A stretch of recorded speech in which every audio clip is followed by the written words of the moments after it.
Good morning. It's May 4th, Monday morning. It's a new week, but seems like everything is the same in terms of the weight of things around us that are happening. But I want to start this week off with this thought.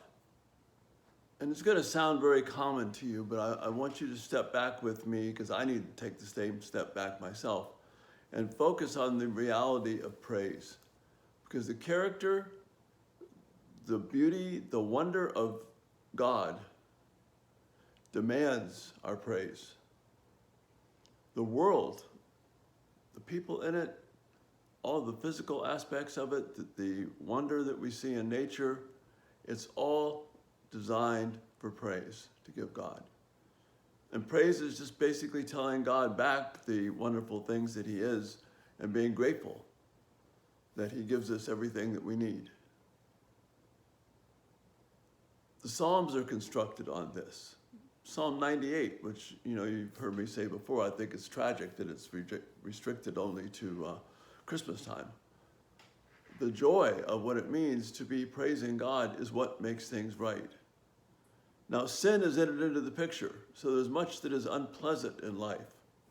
But there is nothing there to diminish the praise of God. There is much to lament about the actions of men.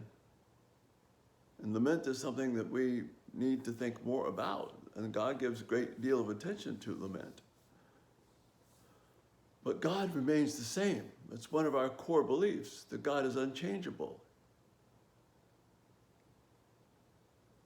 That means that there's always reason to praise Him. So we praise Him with joy, we praise Him with tears, we praise Him when we see the tragicness, activities of this world, we praise Him when we see people gripped with fear and not being able to make decisions apart from just losing it. People filled with worry. What centers all of that back to where it needs to be is praise. So I'm not talking about oblivious, silly praise or things we can just whip ourselves up into an attitude of feeling good, but praise that is centered on the character and person of God, who has redeemed my life, as Isaiah says, from the pit. And that I know that His promise is there, that He's working everything together to bring about honor and glory to His name and to bless us, His people.